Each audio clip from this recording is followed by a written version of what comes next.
Alright, so today I'm going to be talking about the Riders Republic map, and specifically the locations and where they'll be located on the map. And I'm going to also try and give you kind of a perspective of how big the map is actually going to be.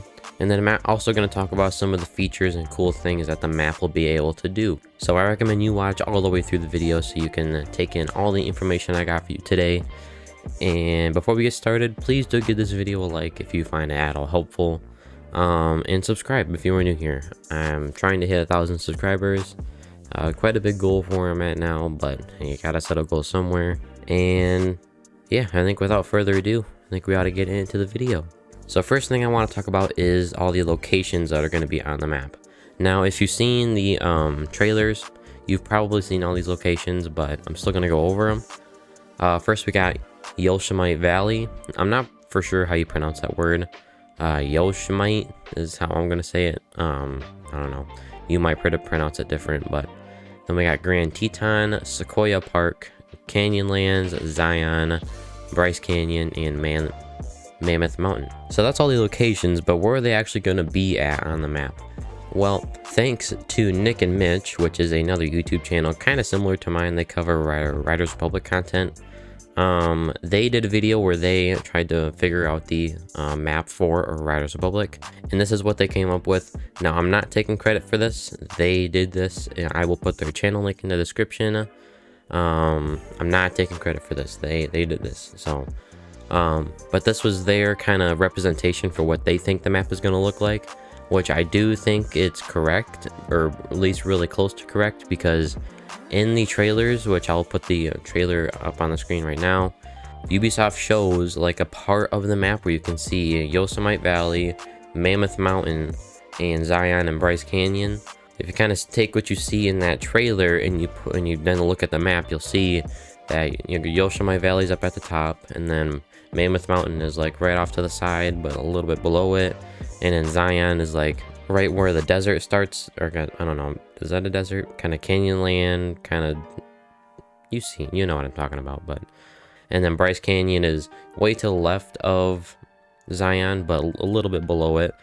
So I think those 4 locations on the map are definitely correct. Now, Grand Teton, Sequoia Park, and Canyonlands is kind of where they had to make some educated guesses, which Canyonlands I definitely think is correct, because I mean Canyonlands is going to be located on a canyon, not in the mountains. So I definitely think this is pretty close to correct. So now let's move on to kind of the map size. Now, it's hard to like convey the map size of a game that you've never played, and also take this into consideration. This is an extreme sports game where the fastest you're probably going to go on land is going to be maybe 60 miles an hour on maybe a mountain bike or snowboard, which when you're only going that fast, you don't need a massive map to make it seem really big. Now, if you're playing like a car game, like Forza Horizon 4 or something like that, you want a really big map because the vehicles that you're driving in the game can go super fast. So if you want to convey that the map is really big, you actually need a massive map because the vehicles can go really fast. So I think the map is going to be big, just considering how far you can see out in some of the gameplay footage.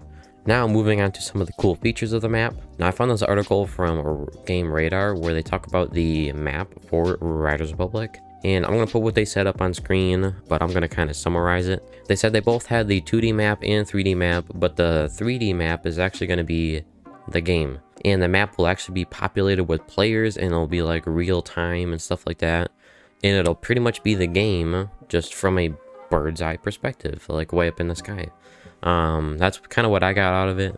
You guys can read what they said on screen, but I think that's very cool. It'll be kind of like, we've kind of seen 3D maps in the past, like with Far Cry 5. The map was kind of 3D, where you could kind of see the trees and all the elevation changes. But this kind of takes it to a whole nother level where it'll actually be real time, where you can see the other players in the entire map, like doing their own thing. And yeah, I think that is all I got for you guys today. If you enjoyed this video, please give it a like. The editing for this video will probably take a long time. and subscribe, because I'm trying to hit 1,000 subscribers, and if you watched all the way to the end of the video, then you probably liked it and you probably like my content. So just subscribe. It really means a lot.